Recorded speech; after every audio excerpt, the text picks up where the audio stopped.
just like her so much. Liz Park. I love it when I'm going along in my life and I pick up people along the way and I know them for some rando reason, and now we're sitting here and talking to her about her amazing art, and she's a full-time artist. And when I met her, she was my coworker at an energy bar startup company here in Teton Valley, headquartered out of Victor, Idaho.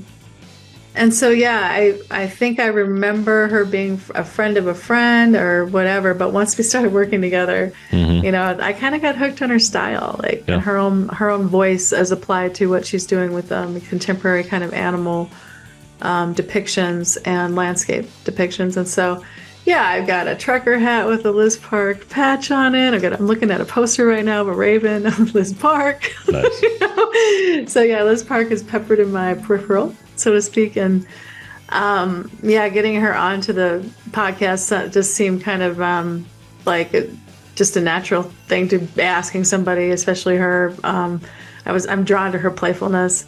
I'm drawn to the vivid nature of how she presents her work.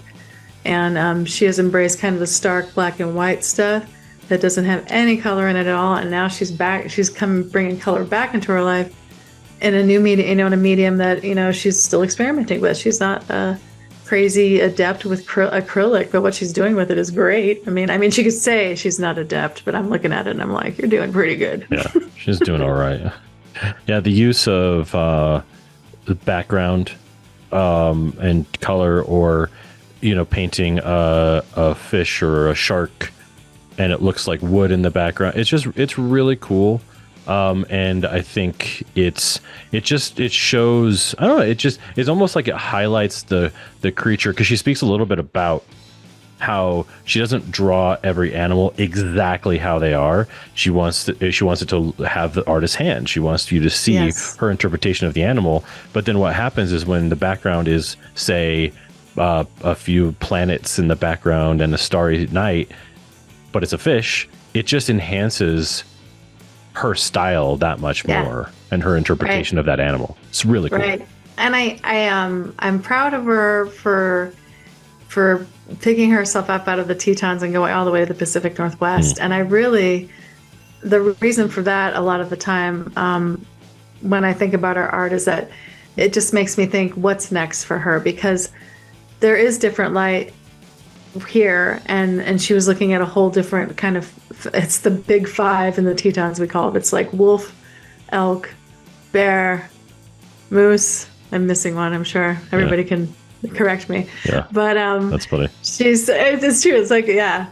And cougar? I don't know. Yeah, something like that. But now she's in the Pacific Northwest, and she's seeing a lot of water surface light. And like she was saying, I love to gaze out on the water, because I could look at the Olympics across the bay, or I could turn around and see some of the Cascades as well. That area she's in, it's got that amazing mix of seawater and like amazing landscape, and I think it's going to feed her in a great way. And even like she's painting, sea otters now rather than river otters, and other stuff that she's kind of conjuring from the environment she's in now. So yet another artist who brings her playful side to the work and also absorbs her environment in such a beautiful way. Everything she's kind of producing is really fun, and I'm a big fan. Yeah. This is really fun. Yeah, hope you all enjoy. Yeah, enjoy.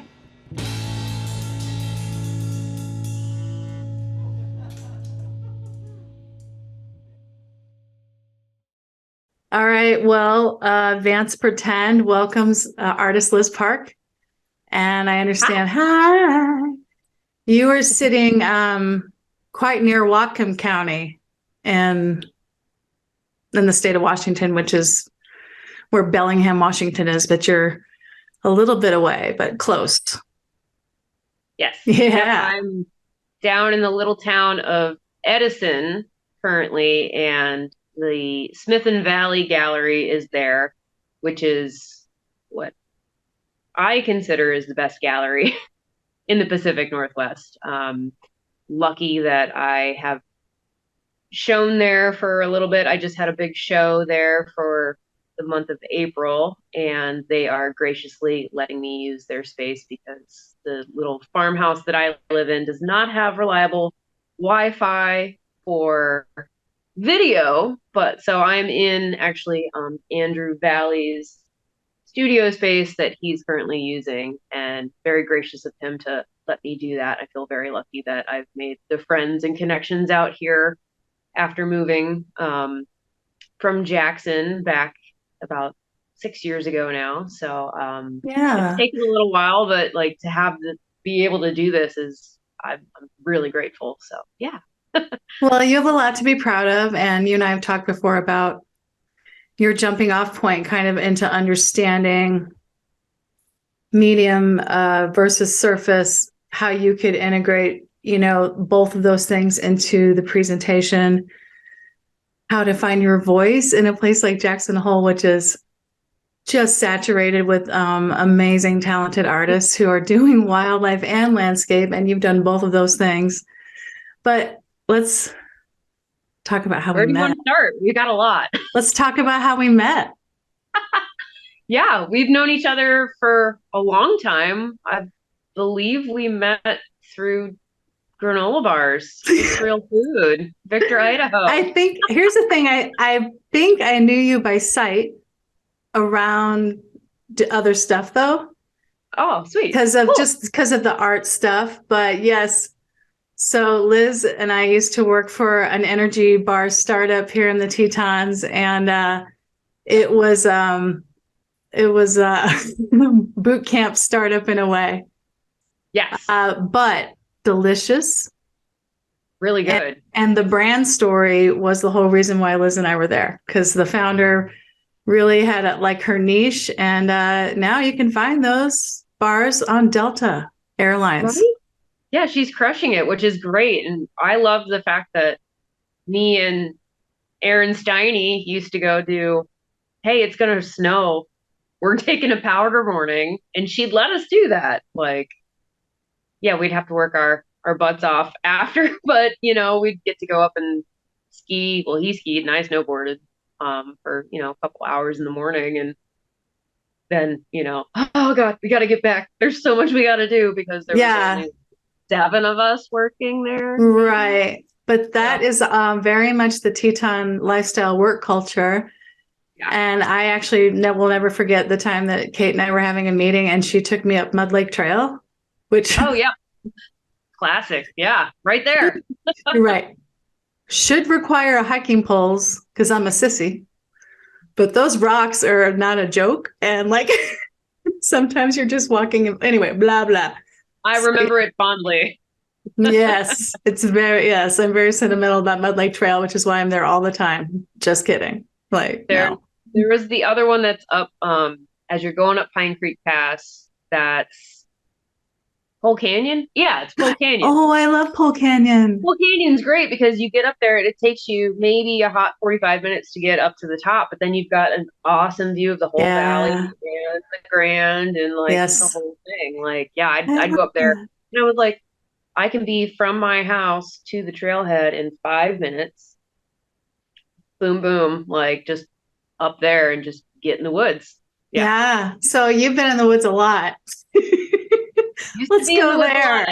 I don't get in the woods as much out here in the last couple of years because it's like I do want to go, but it's also like time away from like I really do want to be painting. Like, yeah.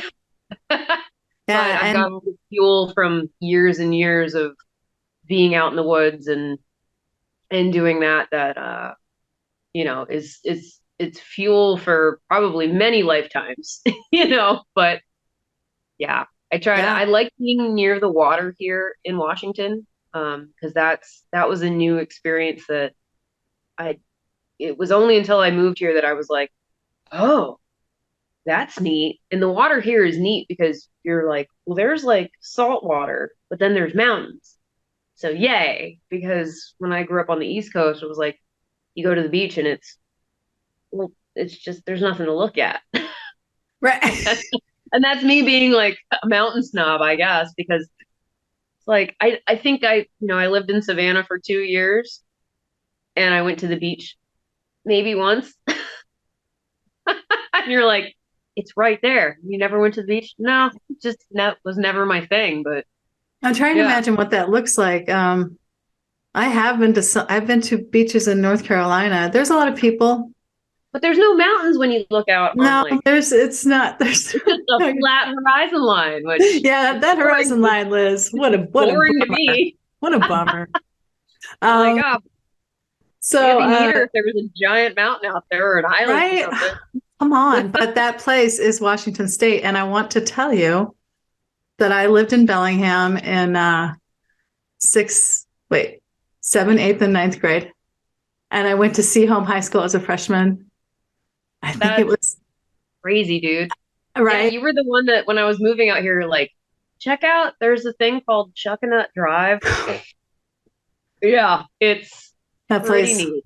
It's so great. Yeah, I really am still very much drawn to that area and consider it a second home. I ended up there later in life in the northern Seattle area and then the Everett, Washington area, and that was all through the '90s. So I lived in that area during the grunge movement, which in my 20s. So everyone knows Jen's a Gen Yeah, X. She's a Gen Xer I'm and she's currently, proud.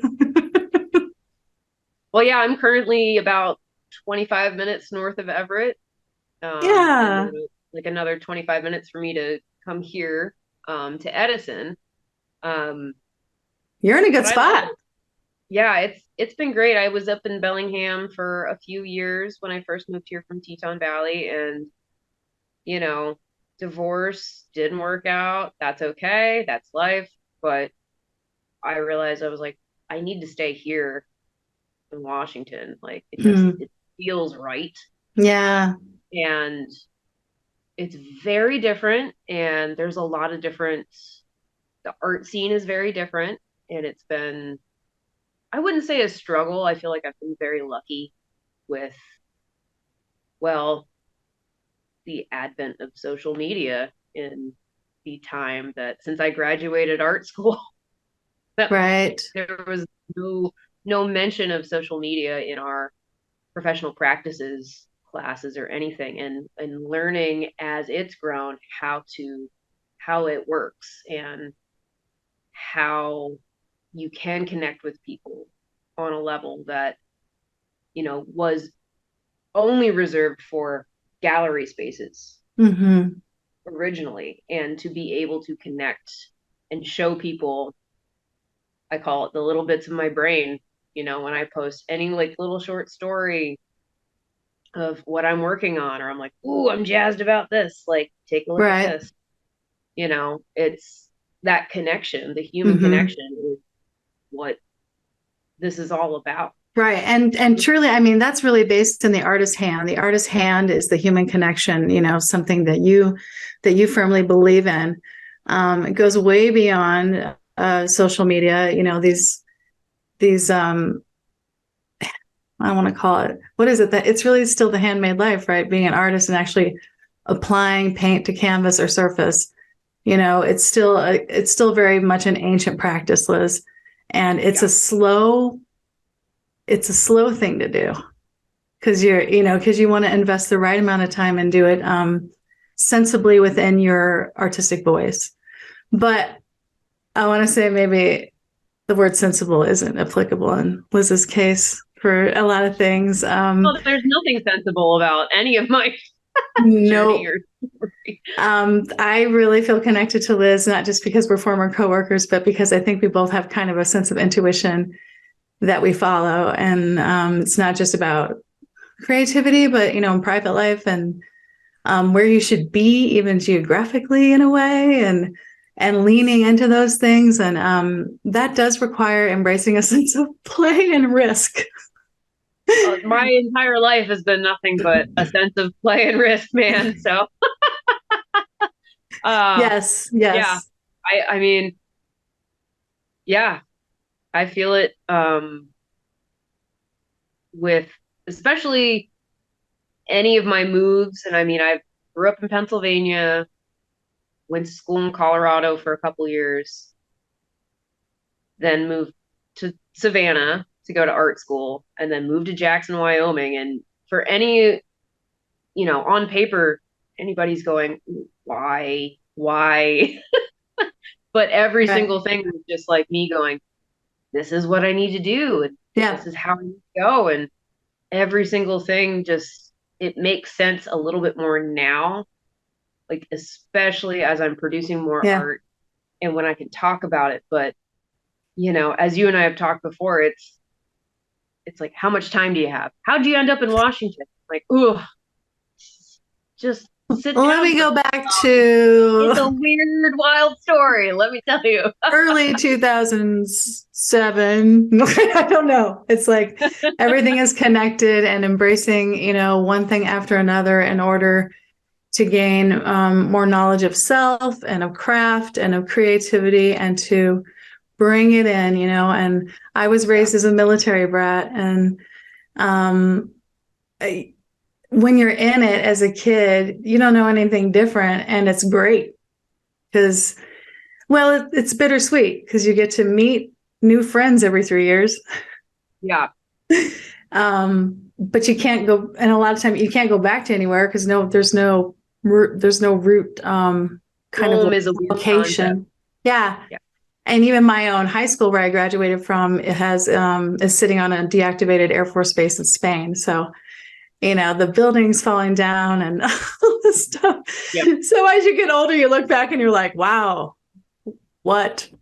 But it was, I have to say, I'm so grateful for the richest experiences of my life being dragged around by whatever assignment my father had in the Air Force, because it was a really singular experience that I cherish a lot. And it taught me how to be very much aware of my environment.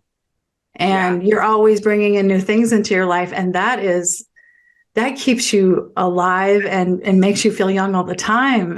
Doesn't matter what age. Yeah.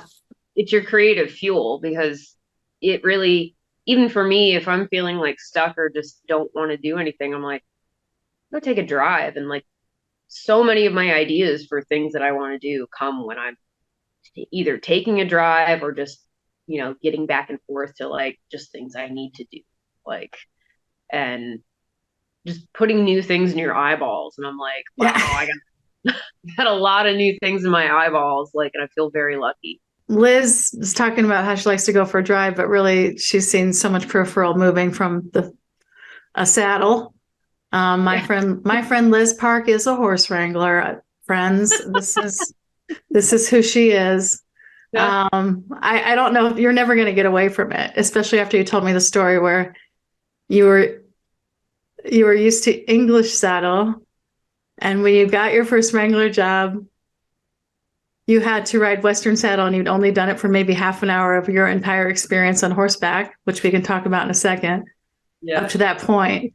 And then she said to me, I literally had to buy a cowboy hat for the job, Jen, and I felt like I was playing dress up. Yeah, I did. I felt like I was like a Halloween costume, but I was like, well, this is my job. Like, I have to buy boots and this cowboy hat, and like, this isn't me. And then it became me. Right. A little bit, like, it was a really crazy experience to meet. Her name was Meg, who was the head wrangler at the ranch. But I met her in an art class at Colorado State. And then we started talking about horses, and she goes, you should come work for me. I'm like, what do you do? Oh, I'm the head wrangler at a dude ranch. And it's like, you can do that? That's a job? Holy crap. Like, my high school guidance counselor really screwed me over. Like, okay, yeah, cool. And then I went and I led trail rides for people, and took 5 or 6 people out into the mountains for 2 hours at a clip. Like, and I was like, this is pretty rad. Like, cool. And then you start to really appreciate different trees, and then get to know the different trees. Like, oh, we're about 45 minutes in. There's that tree. Okay, yep. How's it going? Well, not only that, like, yeah, the manner in which one sees wildlife though from that perspective. I mean, from the quote unquote cowboy perspective. And then fast forward to where she gets a job at a dude ranch in the Tetons and then stays for how long? So yeah, well, it was funny because I got that job kind of sight unseen. I did a phone interview with Sean at the Grovant, and I was still in Savannah. And I think at the time I was baking 100 cupcakes for a performance art project that I had to do that I was not into because it's like, just let me paint. I just want to paint. I don't want to have to do all this other stuff for art school. But I was on a phone interview with him, and I told him, I was like, yeah, I'm in the middle of baking 100 cupcakes for this performance art project. He goes, well, you have experience at another ranch. You can get here and be here through the first week of October. Like, sounds good. Like, you're pretty much hired. Because I was like, I have to make money. I've got to graduate and like I need to go get a job. And oh my gosh, I have a degree in painting. What am I going to do? And I was like, I can go work at a ranch. Yeah, So I just good started answer. looking, and I got hired, and I'd never been to the Tetons, never been to that part of the country, and had no idea. Like, that was seriously some crazy luck because then I landed in the Tetons and I was like, oh, this is a this is a view. Yeah. And also, oh, this is one of the best, like, richest art scenes in the country. Yes. Weird. Okay, cool. And I got really, really lucky with that. And like, I can't thank them enough. And there's so much about my time there, like, especially in the Tetons at that ranch. Like, Yep. bears, buffalo, moose, anything you name it, I saw it from the back of a horse normally, if I was lucky. Right. And And that experience has fed your visual catalog throughout, kind of your coming into what is now a full-time art practice.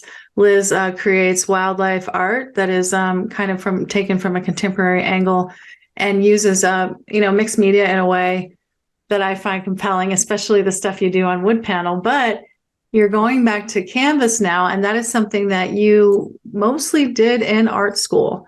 And I want to back it way up too and say that she has said to me also that she can't remember a time when she didn't want to ever not want to be an artist. Like, she always kind of knew that's the direction she was going to go in. And when she was growing up in Pennsylvania, her mother hooked her up with a really generous and creative community member who basically gave private lessons in art to small, like the ratio was 5 to 1. yeah, And she was encouraged. What kind of projects did you guys do? Let's talk about mixed media and a private tutoring session with this woman. she just kind of had supplies on hand, and then she Right. had like magazines, and she would just kind of go, it was never a, we're all going to do one thing, in tonight. We're just pick something that you want to work on. And then, like, we could be working on something, for weeks at a time. I'd go see her Nice. once a week and I could just leave things there. But she would just kind of be there and sort of show you a little bit of like what you needed to do and kind of give you space and let you breathe, like, to work on it. And then if you had questions of like, how could I do this better? Or, she'd help you with that. But it was very sort of loose and free and That's just, nice.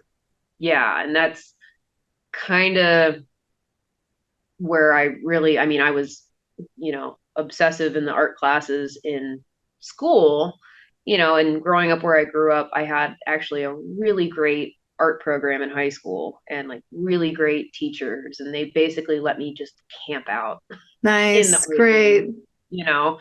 By the time I was a senior, I think I only had like 4 real classes that I had to go to, and the rest of Okay.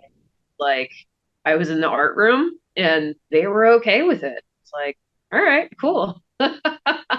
Like, sounds good. I don't even think I ate lunch in the cafeteria at that point. I would grab lunch and then I'd just go I got stuff to work on. Yeah, I can see that. I can totally picture that. You've been so connected to your creativity for such a long time, and you just were allowed both through kind of the encouragement of your mom and, through high school and then getting to SCAD. And then I want to say, I also am friends with Liz. And when I think about her, I always just remember that she has such a playful personality. And, she recently told me a story about an assignment she had as a senior, and she encouraged all of her classmates to go right back to their basic instincts and just like do this project in crayon. Yeah, it was for our senior painting seminar, and I can't remember if I was the one that helped make it happen, but it was the whole class was like, we had a gallery space and it was like for our senior show, but we decided to do just our medium could be 8.5 by 11, like printer paper and crayons. And it was just like, well, we're all graduating with B.F.As in painting. This is really fancy. Let's just go back to like how we all started, which was pretty much that. And man, you should have seen some of the weird, wacky stuff that people came up with. I mean, just some of it was like really like layered and almost like fine art. I have a friend, her name's Emily, that I still could see like what she did in crayon. I was like, well, you are a master. Like, holy crap. Like, this is amazing. You have mastered the medium of crayon. All the rest of us most of us are just drawing like cartoons and just, but having fun with it. Now it's like, go back to like what you just started from.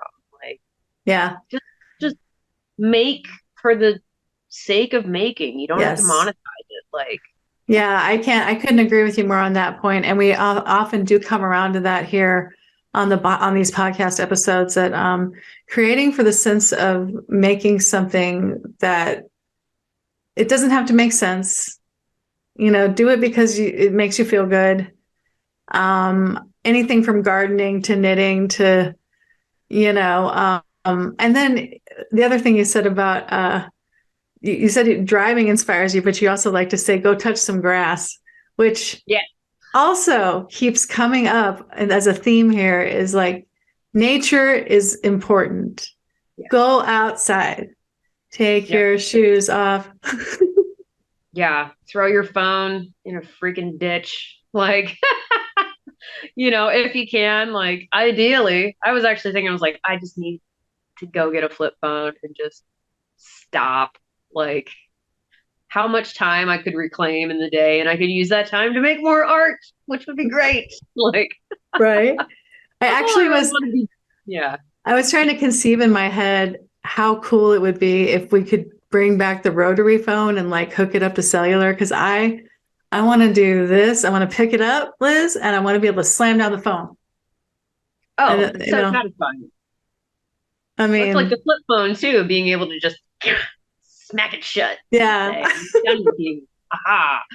But yeah, going outside, I mean, is usually where obviously, since I'm mostly a wildlife and landscape painter, like, just need that stuff in my eyeballs, and then whatever comes out of those experiences, like, sometimes I'll come up with something, and sometimes it's, I'm driving to go get groceries and like, I should paint that. But, I use a lot of photographic references, and I always have, just because that's how my brain works. Like, I'm not a plein air painter. I've tried a couple times to like go set up and be outside, and I just don't. It doesn't work for me, and it doesn't really work for my process. It's good. It's good to get out of your comfort zone and try new things, for sure. Yes. Hello all, producer Matt here. Just a quick interruption to let you know we had some technical interweb difficulty during this episode. So this little break is where we were working on it, but instead we just got Liz on the phone, on speakerphone, and had her going through Jenn's microphone. So we hope you enjoy the rest of this episode. Okay, well, I've got you on speaker, the audience. These are the things we don't really want to try and hide sometimes. It's like this is just the way it goes. But I was mentioning that you just recently had an exhibit, and I wanted you to could describe. Well, first of all, it was a great success from what I understand. Congratulations. Thank you. Yeah, and there was a fish depiction though that you did, and that was kind of massive. Yeah, are you talking about the big northern pike? Yes. That's broken into three. Yeah. Now, I wanted you to kind of describe why you chose the northern pike, and then really the scale. Scale, that's funny. Of the piece, which, like you said, it was a triptych. Yes, so I have zero experience fishing at all. Like, I think I went fly fishing once in the Tetons. Was lucky enough to go with like one of the guides from World Cast Anglers, which is like the main dudes out there. Oh yeah, World Cast, right? Yeah, and I was like, oh, I see why people get into this. This is cool. Like, go out on a river, like, just hang out, see what happens. And it was, I guess, technically kind of a terrible day of fishing, but I had fun. Anyway, I go up to Fairbanks, Alaska, where my partner is from, and his grandparents live on this man-made lake, and it is just lousy with pike. And I had no experience with northern pike, and he has nothing but like respect for this fish. He's like, they are so cool, and here's what they do. And he was just describing, like, just absolutely, he's a lover of animals as well. And we go out on this canoe and we're just pike fishing, and he's like, so he called it play by play before it happened. He goes, I really want a big one to come up from the bottom. And, they call them lunkers, these big, like 3-foot long pike. Right. To come up from the bottom and just scare the absolute crap out of you. And I was like, what are you talking about? I'm in this canoe, like, we're just fishing. This is great. I'm in Alaska. Woo! And, oh my gosh, Jen, we're in the corner of this lake, and I'm sitting there just like, and I caught a smaller pike, that was probably like 6 inches long. I was like, woohoo, I got one. But then this thing from the bottom comes up and and I just started yelling, oh my God, because I saw it, and I was like, it hung in the water for a second because it was going after the thing that I had. Right. And then it just, fast as anything, just comes and takes it and snaps the line of the fishing rod, and I'm just sitting in the canoe like, oh my God, it's going to come after me next. Right. And I can't believe you fish for northern pike from a canoe like that. What are you even talking about? Looking back on it, it does not seem like a great idea, because I was like, oh, I don't want to go in the water. Like, this is terrifying. It was like Jaws, but oh yeah, those things they're dinosaurs, and they're ugly, and they have visible teeth. And I once went ice fishing in Minnesota and saw one like birthed out of the hole. Yeah, it was like expunged from the lake, and oh my God, it's scary. Yeah, yes. It made such an impression on me. I was like, I gotta paint one of these suckers, and I was like, I want to paint like a really, really big pike. And I was like, I don't want to paint something that's like a super long canvas, like aspect ratio. I would, I was like, oh, what if I like just broke him into threes? It was like, that's fun. That's nice. Fun and weird and new, and I've never done anything like that. I love your sense of experimentation. It always impresses me that you, again, I'll go back to, I think I said, when I think about you, and because I know you, it's part of what I love about you is your playful sense of just like being able to experiment and do odd things. She does paint, which a lot of what she's seen in the wild. And I think I said to her once, like, but that's not going to stop you from, painting a narwhal. Right. Yeah. I'll paint kind of whatever pops into my head. I mean, most of it is like things that I either have, like I know I have a good photo reference for, because that just satisfies my need to like draw and really like nail the drawing. And like I said, if I can nail the drawing, I'm like, all right, now we're in play mode, because let's just get weird with it from here. Like what kind of weird, let's try these colors in the background. And, you know, a lot of the backgrounds that I've been doing lately are very watercolor based, and just watering down the acrylic on canvas and then letting it sit, and then using a spray bottle to kind of like spray onto the pigment, and then just, you know, dropping more pigment in places and just letting it sort of bleed, and then just kind of sitting back and seeing what happens. Because there's some of the anxiety of like having a blank canvas staring in the face goes away when you're just like, well, I'm just letting nature and physics like do its thing. Nice. Yeah. So you're embracing the spontaneity of what the medium can do when you treat it in a special way. And again, I want to go back to the fact that she's done so much work on wood panel, but now is going back to canvas, which is something she did in school with oil. So in fact, you came out of SCAD having done just a lot of oil on canvas and believing that I'm going to be a fine art painter. And well, and it's sort of that thing of like being a fine art painter, you're going to be oil on canvas, and that's it. Mm-hmm. You know, is kind of sort of what the vibe has always been and always was. And I'm like, I never liked acrylic because I was like, it just dries too fast. And now for me, being impatient, I'm using it to my advantage because I can get more done, because now this is dry. Where if I were to try to do the same things I'm doing in acrylic with oil, it would slow me down. Right. And it would frustrate me. And so now I was like, okay, I can learn how to manipulate this to fit my needs. And there are so many different mediums, Jen, that you can buy for acrylic that do all kinds of crazy, like sculpting mediums, like gloss mediums. And that's all too much for my brain. I'm just like, I'm just going to do like water it down and use it like watercolor in some ways. And then I'll get a little thicker with it. And beyond that, I'm like, I know that there's like a whole scope of things that I could probably be doing with it beyond what I'm doing. And I'm just like, I'm okay with where I'm at the moment, because this is good for me. The amount of experimenting and what it's doing for my brain currently is awesome. And I'm like, it already seems endless to me. So I'm like, let's just, I'm happy with that. But yeah, I've got all those old oil paintings from school that I'm just like, I don't know what to do with now.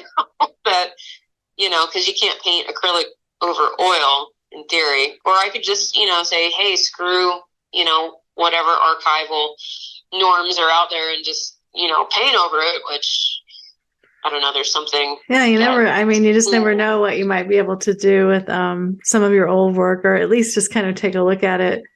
I mean, artists hang on to stuff for a reason. And, it's not about like, am I finished with that or not? Will I ever paint the same thing again? It's just kind of like, take a minute to recognize how far you've come a lot of the time. Keep some stuff hanging around, That's funny that you just mentioned painting the same thing again, because that is also something recently that I kind of have gotten into, is because I've taken all these amazing photo references of bears and wolves and ravens. I'm like, why wouldn't I paint the same one that's a good pose on a different size and try it a different way? Like, I had never done that before, because I was like, you paint it once, like, it's done. No. And I recently in my own brain went, no, you can do it again, do it different. And that has opened up a new world for me of like, yeah, why not? Like, that lets you experiment and get weirder with things. So it's like, I'll paint the same view of Mount Baker over and over and over again, because like, I see it here, and it's like, painting the Tetons over and over and over again, but it's always different. Yeah. It's You can about, do it in different you ways. Yeah. see so many different faces in wildlife art, I think in landscape art. It's so great that we can enjoy art of the subject matter and see it from the perspective of people that, channel it so differently. And I do want to shout out one of your influences in the Western art kind of sector. It's a man named David Riley. Liz is working on these are animal portraits. I think that's kind of how I see them. They're just, they're in their element, and she treats it so well. She's done it on different mediums, but I kind of want to shout out David Riley. I'm also a fan because he is also a wildlife portraitist. But his stuff is done in a really black and white primarily. And then I had the pleasure of seeing he did a series of rock star portraits. And I don't know, to see like the bison next to Jimi Hendrix, or to compare what he's managed to do, and then in that neutral palette, right, the black and white. Can you talk to me about that a little bit, because you did work in black and white for such a long time, and tell me what attracts you to David Riley's art? I worked in black and white for so long because it was right after art school, and then I found myself all of a sudden in a Teton winter for the first time, and just like, wow, there's no color. It's black and white and tree trunks, basically. Right. And I was like, oh, that's kind of nice. Like, I really like the patterns and shapes. Like, you kind of pick everything down to just patterns and shapes that you see. Just the world just sort of takes away that part of your brain for almost 8 months out of the year. And I was like, okay, I don't mind that. This is fun. Drawing is kind of my first love anyway. I was like, so let's just pare everything down to black and white. And I started doing just ink on paper. And also, I didn't have a lot of space where I was living at the ranch, that I couldn't really set up a full, oil painting setup. I was like, what's kind of small and portable? And so I started working in the black and the white, and then it transitioned to working on wood, just because I had some scrap wood that the ranch had given me that was nice treated oak. And I was like, oh, I could do that on this. And then that's kind of where everything exploded for me, of like finding a voice that felt like it was me, and it was fun, and it was something different. So it was like really black and white and wood. And there was no animals for a long time. And then the first one I ever did on wood was a little fox. And I was like, well, I can do everything else, and I don't even have to paint any color on him. He can just be the wood. And then it was like, oh, crap. Like, what have I done? Because I was like, and here we go. And that's sort of where, kind of everything started for me in Jackson, and like started to hit. And, when I look at David's pieces he's sort of got his formula that a lot of them are mostly on squares with a white background, but every single one is interesting. Right. And, because, there's using photographic references and being a realistic painter, but like, there's only so far you can go with that, because what's the difference between doing that and taking a good photo of an animal? Right.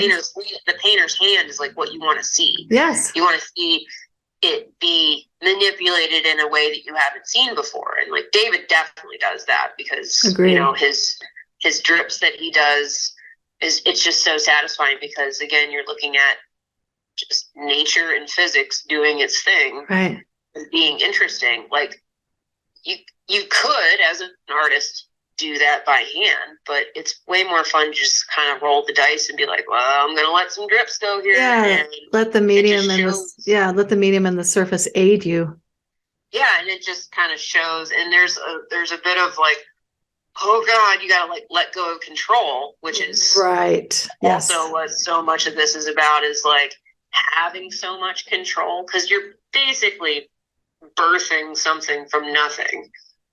But then at some point you just let go of control, which is scary, but it's really fun when it works out. Oh man, that feeling when you're like, look at that.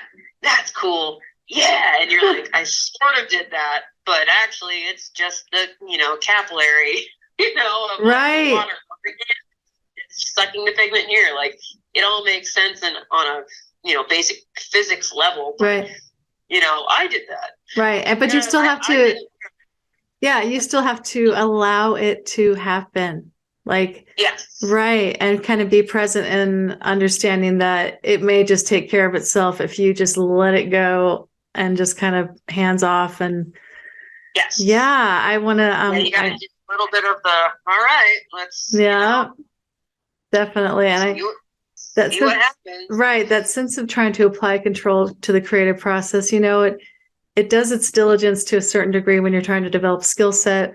Like you said, get the drawing right and then go crazy. But that requires skill and some and training for sure, and repetition, and being feeling comfortable in the element where you absorb the inspiration. Like you were saying, I'm a visual person. I'm not going to take handwritten notes, nor am I going to go out there and create a piece of art to take back as a study. It's just the way I perform is special to me. And so I love that you know yourself, Liz, so well, and what you prefer to how you absorb information. I mean, it really matters. Get comfortable in how you take things in and make it yours, because that's what makes it original. Yeah, and it's been crazy that,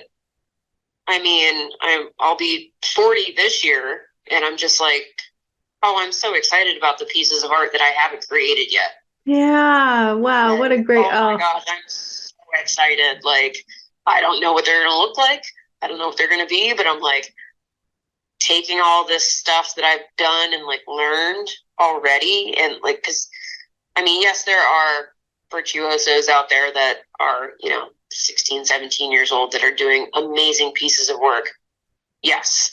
But it really is sort of a culmination and a gathering, and, you're sort of like a dirty air filter in a car, if you're an artist that just has taken all these hits, in life and just experiences. And then that's when things start to get interesting. And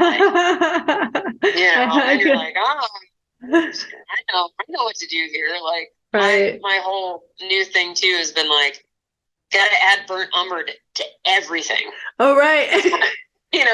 Because life is dirty. Everything is dirty. Like, you start using these like colors straight out the tube, and it's like, why doesn't that look right? I'm like, well, it doesn't have, you gotta just throw some burnt umber in there, and then it usually fixes everything. Right. So burnt umber for the win for any burgeoning. Yes.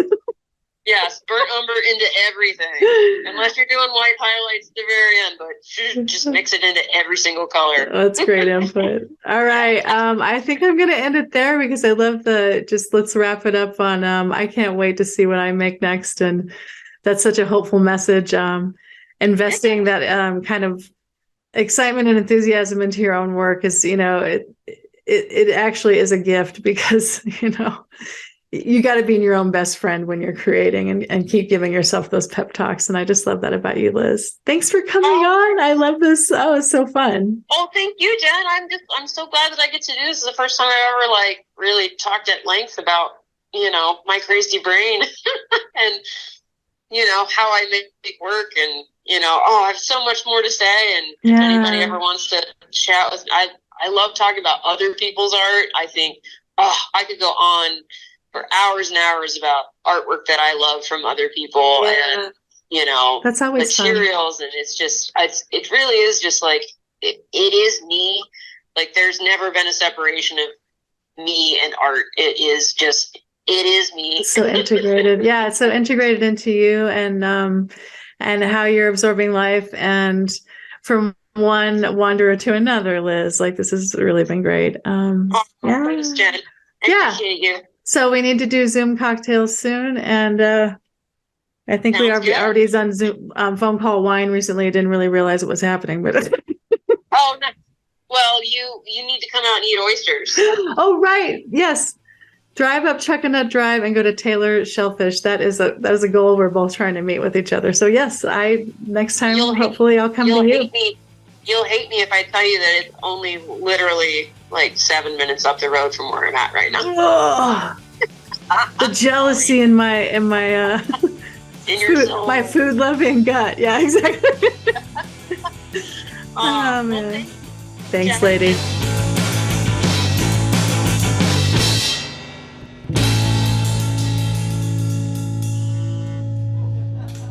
Advanced Pretend is a podcast produced by 9 Stories Creative Podcast Studios, created by Jenn Ryan, executive produced and edited by Matt Jackson. Find us wherever you get your podcasts.